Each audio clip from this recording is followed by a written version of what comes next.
Oseas, Kabanata 3.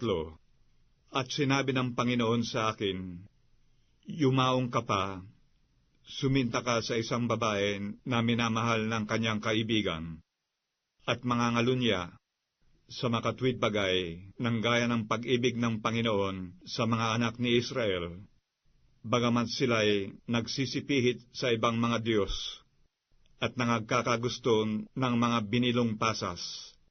Sa gayoy, binili ko siya para sa akin ng 15 putol na pilak, at ng 1 homer na sibada, at ng kalahating homer na sibada.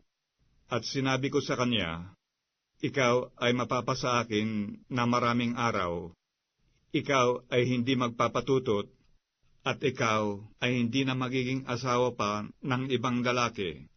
Kaya't ako naman ay sasa iyo, sapagkat ang mga anak ni Israel ay magsisitahang maraming araw na walang hari, at walang prinsipe, at walang hain, at walang haligi, at walang ipod o mga terap.